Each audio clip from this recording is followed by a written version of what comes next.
Bonjour à toutes et à tous. Je vous retrouve pour une session expansion ensemble. Des questions, des réflexions, des conscientisations. C'est un espace où je vous partage ce que j'ai dans le cœur afin de vous inviter à trouver votre vérité du cœur. Donc je suis Alice Avril, magicienne de l'âme.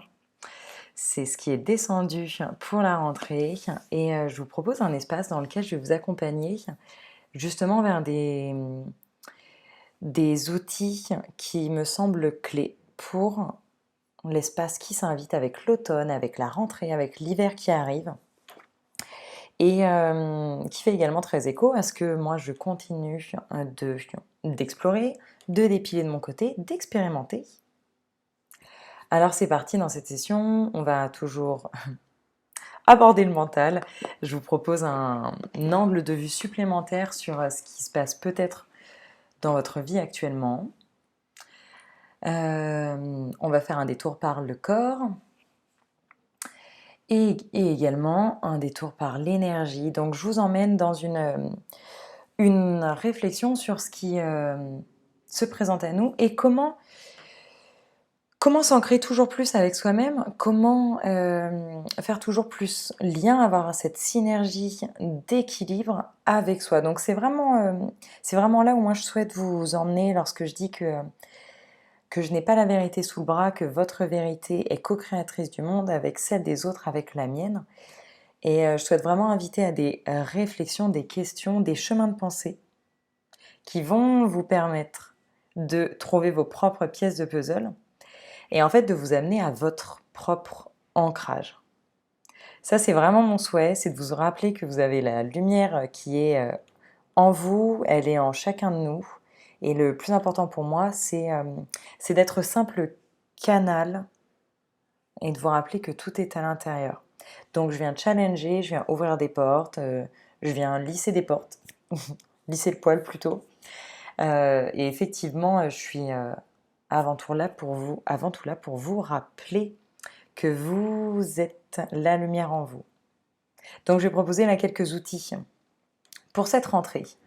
Et une première chose, c'est dans cette symbolique de la synergie âme, corps et esprit, c'est de vous rappeler que votre corps et votre mental sont vos alliés.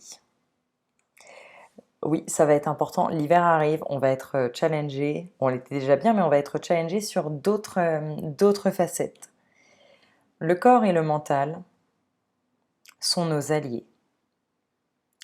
Ce sont deux piliers, à la fois outils et piliers, présents pour nous aiguiller. Ils ne sont pas contre nous, ils sont là pour nous et en fait pour vraiment nous guider. Seulement avec notre ego, tout ce que la société invite, là où elle veut nous amener, là où on a cru qu'il fallait s'amener pendant longtemps, on a souvent l'impression que ce sont comme deux grosses barrières, ouais, de gros obstacles qu'il faut constamment surpasser. Alors, moi, je vous invite à voir la chose différemment. À les voir comme des alliés qui sont là pour dire lorsqu'on est en zone rouge ou en zone verte.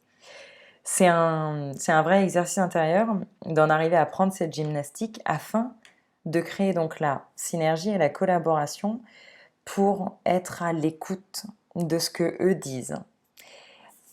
Et même à l'écoute du mental, vraiment. À l'écoute du mental qui est un vrai outil pour savoir lorsqu'on est au bon endroit ou non. Seulement, ça demande de faire le pas de recul sur le mental.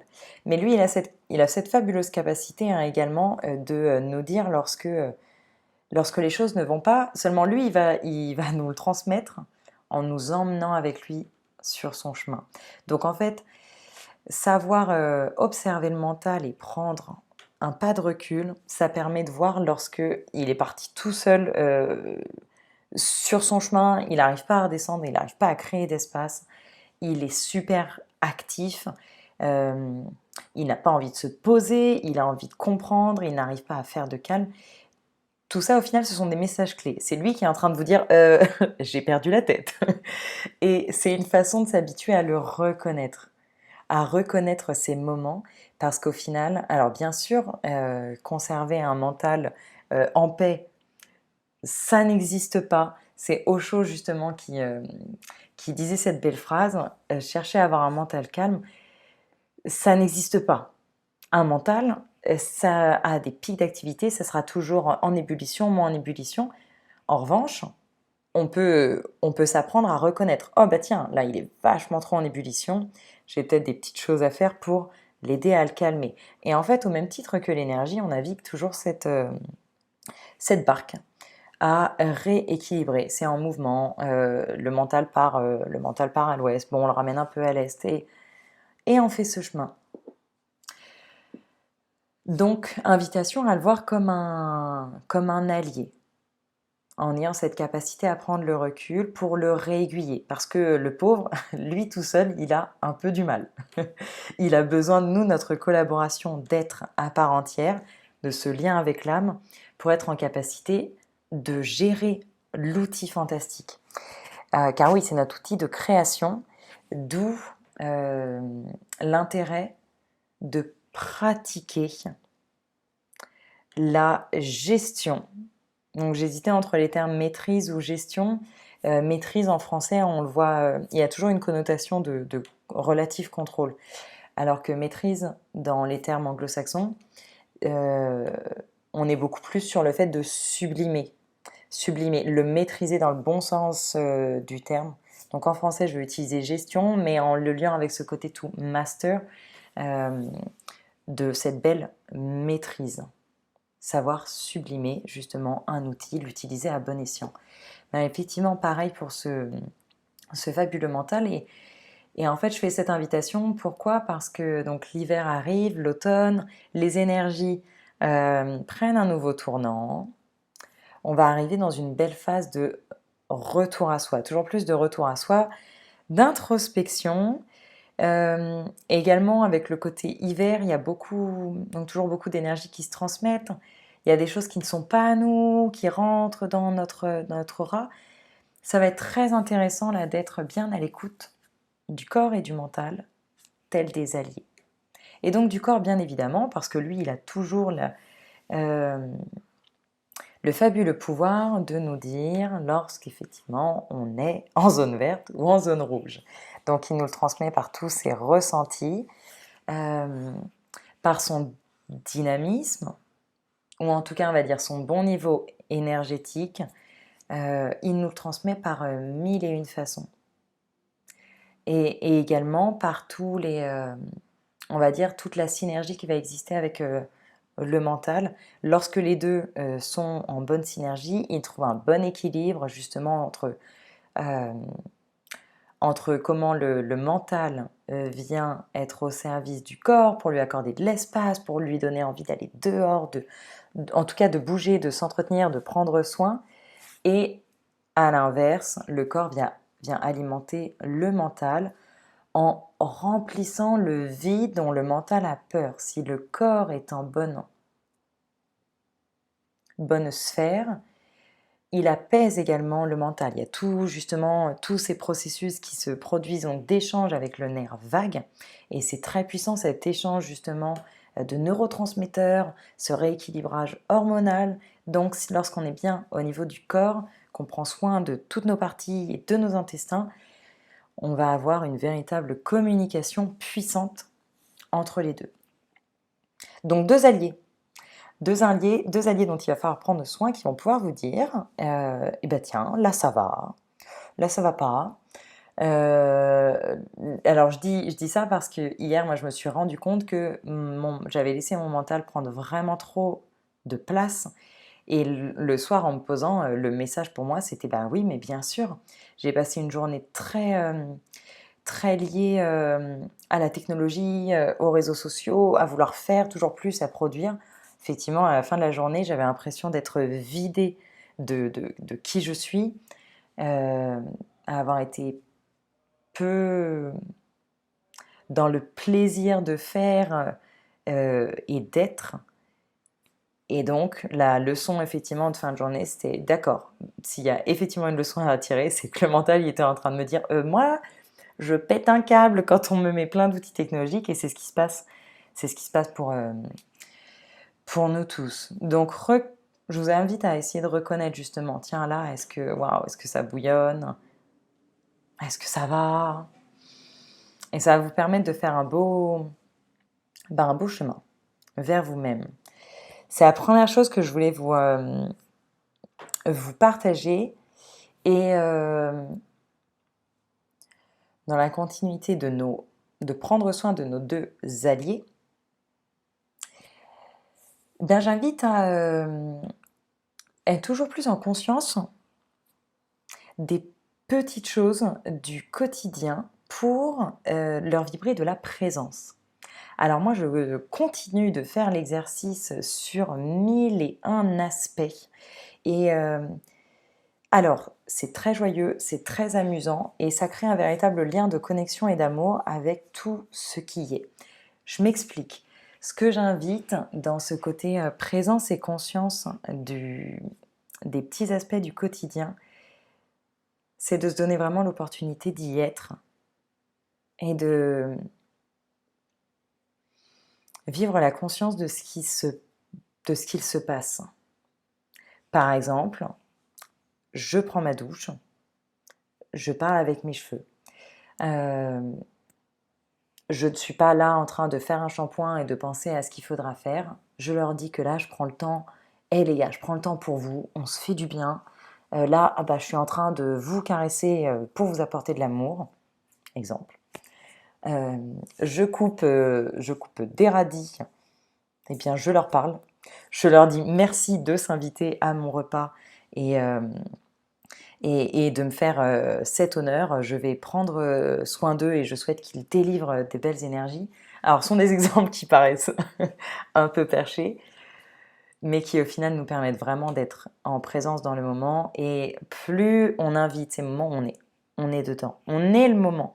Il n'y a rien d'autre. On l'est, on l'incarne.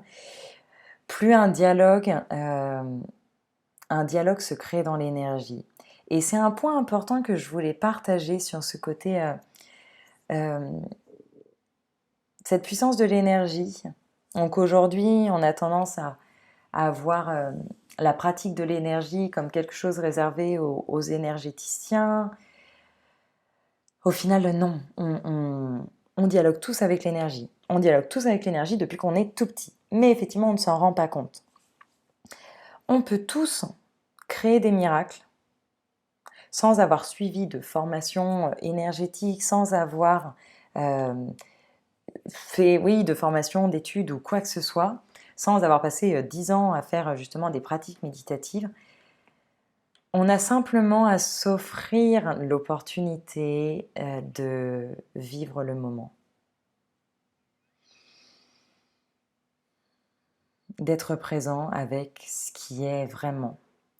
Et alors, pour y être, hein, pour se le donner, d'y être dans le cœur, de vraiment redescendre, de revenir à cette pleine conscience de ce qui est, bien sûr, ça va nécessiter de le pratiquer, d'en créer des habitudes. Si le cerveau est toujours effectivement à carburer à 3000, il va avoir du mal tout d'un coup à se dire ah tiens, je suis pleinement dans la coupe de mes radilles. Oh oui, certes. Mais avec pratique, habitude, calme, prise de soin de soi, on, on réalise des miracles. On réalise des miracles tous. Et vraiment, donc ça, c'est vraiment une chose que je tiens à repartager. Chacun dialogue avec l'énergie. Chacun peut euh, se faire des soins à ce qui est autour. Alors, je ne vais pas parler de choses folles ou qui partent trop loin, mais lorsqu'on est vraiment en conscience, lorsque l'on est présent, lorsqu'on choisit simplement, par exemple, de se faire un massage de la main pour se dire je la détends et je le fais en conscience, je vais être avec elle, tiens, et je prends le temps de t'interroger, toi là, tu as mal, qu'est-ce que c'est? Il se passe beaucoup dans l'énergie.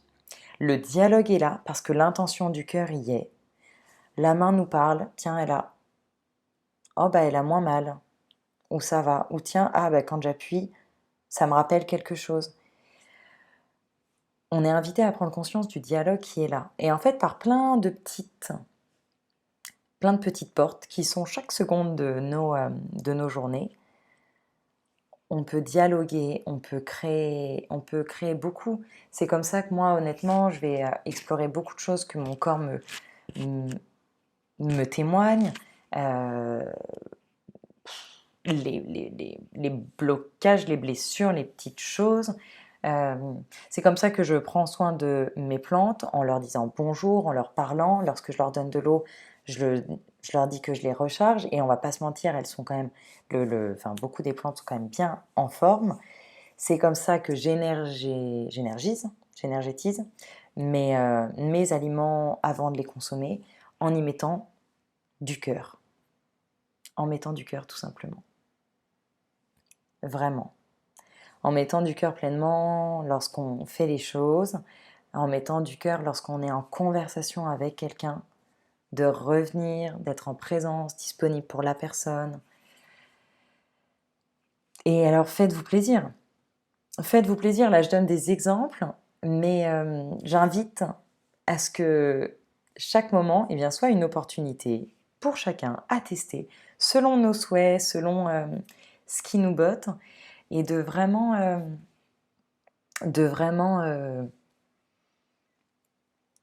s'autoriser à conscientiser la puissance intérieure qui émane tout le temps, partout. Et donc quand on y revient, dans le cœur, dans ce qui est présent maintenant, pourquoi on y est et ce qu'on choisit d'incarner, ce qu'on choisit d'être, de belles portes s'ouvrent. Et vous pouvez faire des miracles, vraiment. Ça demande de la pratique, du test, de se faire plaisir et ouais, d'être dans le plaisir du cœur, vraiment. Et comme à mon habitude, je vais inviter à amener toujours plus de souplesse, bien évidemment, de souplesse en nous-mêmes, dans nos piliers. Avec le corps, bien évidemment, à en prendre soin pour cet hiver qui arrive, à l'inviter à donc se détendre, mais également bouger, aller explorer les tensions physiques, les blocages. Plus on amène de souplesse dans le corps, plus on ouvre des portes dans sa vie, plus il ouvre des portes dans le mental, et de même, plus on amène de souplesse dans le mental, plus on ouvre des portes dans le corps, et l'un et l'autre libèrent des vibrations qui font office qui font office de blocage ou d'éléments d'apprentissage. Donc plus on fait ses pas en avant de souplesse, à la fois physique, émotionnelle, mentale, énergétique, plus on ouvre les portes de tout. Comment le résumer? De l'amour, mais je suis redondante, non? Avec mes mots d'amour. Mais effectivement, plus on ouvre des portes fantastiques, donc souplesse pourra s'offrir l'opportunité d'aller voir, tiens, pourquoi j'ai mal là? Ou tiens, pourquoi là, il n'est pas content? Pourquoi ce mot m'a piqué ou m'a dérangé? Pourquoi cette pensée, qu'est-ce qu'elle invite? Et je propose toujours cette gymnastique car c'est fantastique. C'est comme si on faisait justement plein de lumière sur tout. Pourquoi tout est là, effectivement. Et plus il y a de lumière, bah, plus c'est lumineux. Et plus on avance tranquille sur un chemin lumineux. Et là, je parle vraiment, donc je parle corps et mental. Je vais peut-être faire un petit focus mental. Oui, je vais effectivement ensuite en venir à un autre aspect que je souhaite aborder, là plus concernant les schémas du mental. Mais cette souplesse, eh bien, je vous propose de l'inviter pour vous rendre compte à quel point chaque instant est un allié. Alors, c'est là où ça se corse. Là, je parlais du corps et du mental, et au final, la vie est notre allié. Mais nous, chers occidentaux, on a beaucoup grandi. On a grandi et on a été très imprégnés d'un côté combat. La vie est difficile, la vie est contre nous. Moi-même, j'ai véhiculé ça pendant des années. La vie est un combat. Euh, Comme si on nous mettait plein de barrières, plein d'obstacles, plein de trucs super durs et qu'il fallait en chier. Alors, c'est une façon de voir les choses. On peut choisir de le voir différemment. Alors, je sais de mon côté que moi, j'ai dans mes vibrations un fort appel au challenge, un fort appel aux choses difficiles, et pourtant dans ces gros challenges qui peuvent se présenter, dans mon cœur, je vois vraiment l'énergie comme notre plus grand allié. Mais en fait, de toute façon, je ne pourrais pas l'avoir autrement, puisque nous venons tous, puisque je ne suis qu'énergie et je ne suis qu'une représentation de ce que cette puissance énergétique nous offre pour nous permettre de contribuer à plus grand, à cette vaste conscience. Donc je ne peux la voir que comme le plus grand allié. Et en fait, même si nous sommes tous éveillés à notre façon, dans le fond, qu'on soit éveillé dans la matière ou dans le côté spirituel, on a tous notre chemin d'éveil. Et tout est juste dans cette grande sphère, mais on est invité à continuer. De toute façon, le chemin, il est loin d'être fini, on a encore beaucoup de chemin. Et pour nous, on va dire, quand je dis le nous, là je fais écho à la sphère spirituelle, nous qui avons déjà parcouru un bon bout de chemin à aller voir justement des gros chapitres pour se délester et pour ouvrir des portes, il y a tout de même une part mentale qui subsiste vachement, on va pas se mentir, et qui nous happe. C'est normal, elle vibre, elle est très présente, elle est autour de nous, il y a plein de consciences collectives, voilà, on y rentre, on en ressort, on s'y associe, on en ressort. De toute façon, le mental est toujours là. Mais j'invite malgré tout à se rappeler que l'énergie est toujours à notre service. Je dis peut-être cela parce que je viens de baigner dans 3 jours d'un très beau festival avec beaucoup de thérapeutes, et malgré tout, j'ai le sentiment que beaucoup de mental subsiste. Beaucoup d'énervement dès que quelque chose ne se passe pas bien, beaucoup de jugements exprimés très verbalement qui ressortent, et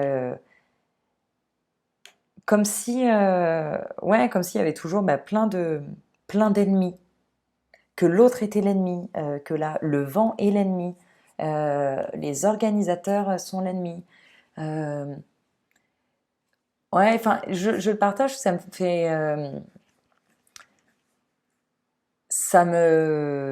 la fois ça me fascine, à la fois ça me challenge. Et justement, ça m'amène à bien me challenger moi et de me dire, tiens, mais où sont mes valeurs? Ah tiens, j'accueille celle-ci, j'accueille ce que ce soit différent en face.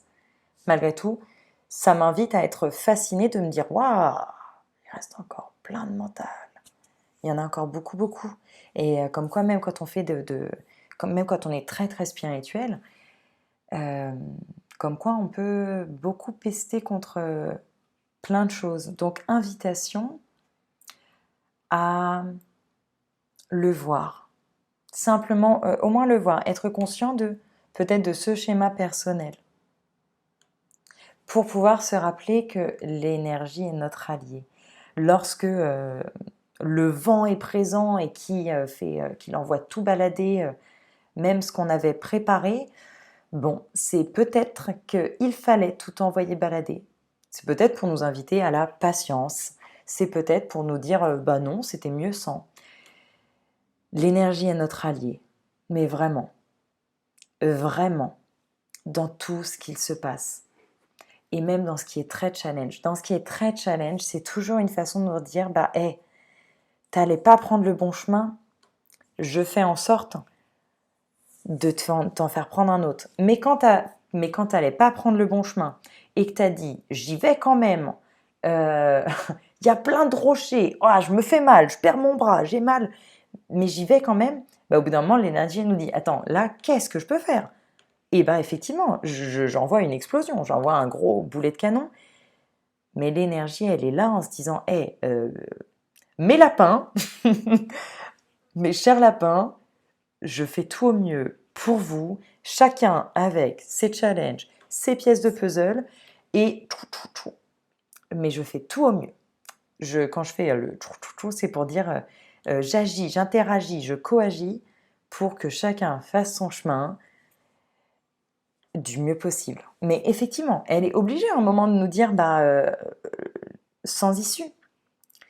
Soit de nous dire sans issue, soit de nous dire ah bah là ça pique. Donc en fait, dans tous ces moments, euh, remercions-la. Accordons-nous de pester ou de se dire waouh la vache, ah ouais là effectivement ok c'est galère. Relationnellement c'est galère. Ou technico-pratiquement, là j'en chie. D'accord. Prise de recul, revenir en son cœur. Eh, ça va. L'énergie elle fait tout au mieux pour moi. En vrai. Donc si elle me complique la vie ici, c'est soit pour me dire c'est pour que tu passes la marche et tu vas y arriver, soit c'est pour dire eh, c'est un mur, donc autre chemin. J'invite ouais, vraiment à cette réflexion. J'invite à cette réflexion et je vais lier avec l'aspect victime auquel on a besoin de s'associer. Je lis avec ce côté victime et même victime, bourreau et sauveur. Justement, ce triangle de Cartman, si important à retenir. C'est ok d'être dans un moment où l'on est victime, entre guillemets, de ce qui se passe. C'est bien de ne pas y rester. Et en fait, je vais lier avec ces trois positions, justement, sur ce triangle, victime, bourreau et sauveur, qui sont des positions, des places que l'on adopte dans notre mental et qui sont très présentes pour inviter à être en conscience à certains moments où on est très dans notre dialogue et donc très dans notre mental, de s'offrir l'espace de regarder, vraiment. Et donc, comme je disais, c'est ok d'être en victime, c'est ok d'être le bourreau, c'est ok d'être le sauveur. En soi, effectivement, on y passe. Ce qui est vraiment intéressant, c'est de se donner cette conscience. Tiens, là, effectivement, j'ai besoin de m'associer à cette part qui est victime. J'ai besoin de me plaindre, comme ça, peut-être je libère l'émotion et j'en sors. C'est ok de légitimer qu'on est là en place de bourreau. De toute façon, il n'y a pas de bonne ou de mauvaise position. Vraiment, puisqu'on les adopte tous à un moment ou à un autre, qu'on jongle avec elles. Donc c'est ok à un moment de se rendre compte, bah là, oui, là j'ai un rôle peut-être un peu bourreau dans ce qu'il se passe vis-à-vis de telle personne. C'est ok. C'est intéressant encore une fois d'en avoir conscience pour désamorcer ce qui se passe dans l'énergie et s'offrir le choix de se dire, est-ce que j'ai envie de continuer d'être le bourreau et peut-être de lui faire du mal ou de contribuer à lui faire du mal, ou est-ce que je me donne une autre opportunité? Mais c'est ok d'y être passé pour le conscientiser, vraiment. Pareil pour le sauveur. On y passe. Ouais, tiens, ah waouh, là, je suis vraiment contente de me dire que c'est moi qui l'ai aidé, ou tiens, là, j'ai envie d'aider telle personne. Effectivement, là, je fais un petit peu le sauveur. Bon, je conscientise.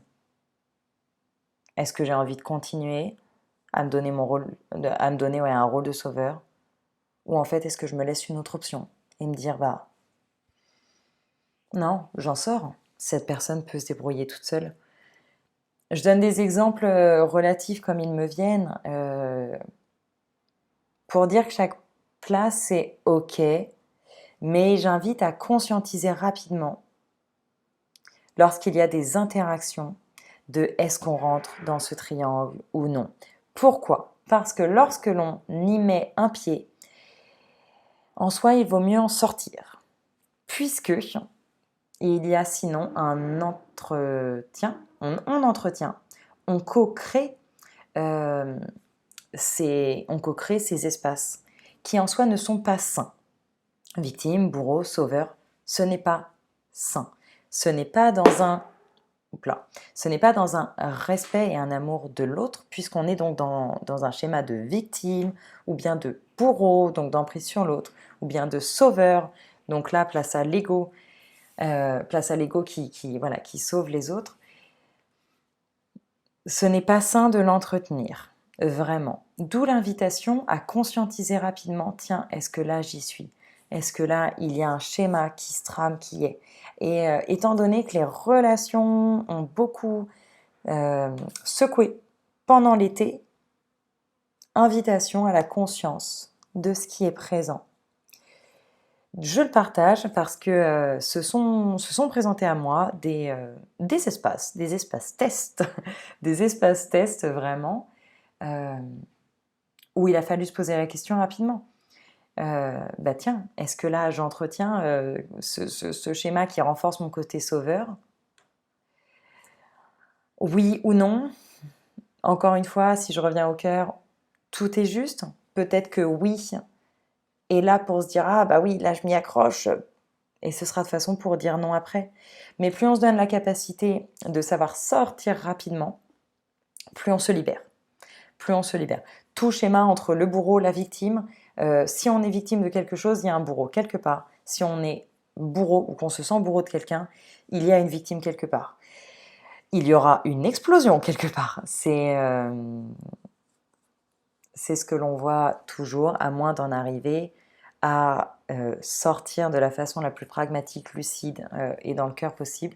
Mais plus les triangles sont entretenus, plus ils se resserrent, plus ils se resserrent et deviennent malsains et amènent vers le risque donc d'explosion. Parce que plus ils renforcent des positions d'attachement mental au fait que bah là je suis vraiment victime, ou là je m'attache au fait que lui il est vraiment bourreau, ou que je me suis senti bourreau, et en fait on entretient un espace mental, vraiment, même sans s'en rendre compte.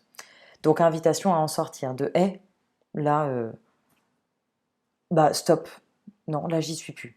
Soit je sors du triangle, de la dynamique, dans le sens où je sors de l'interaction d'une façon, ou alors je la renverse. Je ne lui donne plus le même schéma que le schéma qui s'est tracé, ou bien, ouais, je réfléchis à ce que moi j'ai mis en place cet été. Effectivement, j'en suis sortie. J'ai plutôt adopté l'attitude d'en sortir totalement.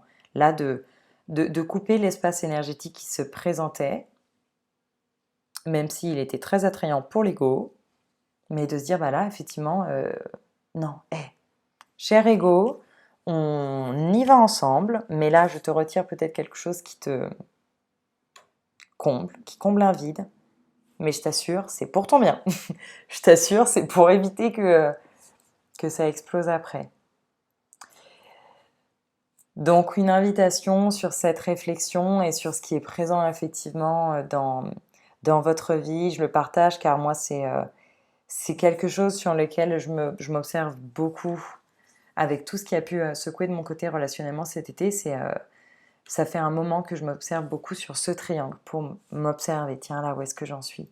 Et c'est intéressant de prendre conscience, simplement. Car ensuite, vous vous offrez le choix et vous vous offrez un espace de dialogue avec l'énergie si vous revenez dans le cœur, dans la présence du moment et de se dire où est-ce que je lâche prise? Et là, vous aurez un dialogue dans l'énergie avec des parts présentes, des blocages présents, pour être en capacité de libérer et dans le fond de faire vos propres petits auto-soins sur plein de choses qui se présentent. Donc voici mon partage qui était vraiment sur cette dimension de l'énergie est notre allié et nos plus beaux alliés dans cet allié, ce sont le corps et le mental, et d'où fluidité pour ces deux-là euh, permet d'inviter, comment le formuler, permet d'inviter à cette souplesse dont on a besoin pour les mois qui arrivent et permet de s'offrir la liberté, enfin du moins cette liberté, cette souplesse intérieure en sortant, en conscientisant encore plus les étiquettes ou les places que l'on se donne. Donc j'espère que ce sera venu, comme d'habitude, challenger, ouvrir des portes. Je vous invite à laisser tout ça redescendre et pareil, à faire cet exercice de tiens, vous observez, s'observer. Tiens, je viens d'écouter ça. Où est-ce que j'en suis? Comment je me sens? Qu'est-ce qui m'a dérangé? Qu'est-ce qui m'a convenu? Qu'est-ce qui m'a inspiré? Et de se demander, tiens, à quelle partie de moi ça parle? La partie inspirée, pourquoi elle est inspirée? Est-ce que c'est le cœur qui parle? Est-ce que ça résonne dans mon être, au niveau de mon âme? Celle qui s'est faite déranger, tiens, quelle est la part mentale qui n'a pas aimé? Pourquoi? Et de conscientiser tout ce qui est là. Pour mettre encore plus de lumière sur la belle famille intérieure et vous permettre d'y être encore plus proche. Donc je vais vous laisser avec ça. Je vais vous souhaiter une super belle journée, vraiment, un super bel espace. Je vous dis à très bientôt. Comme toujours, n'hésitez pas au niveau des questions, des réflexions, de plein de choses. Je vous dis à très vite avec ce qui descendra et respirez, faites-vous plaisir. Je vous remercie et je vous envoie plein de gratitude.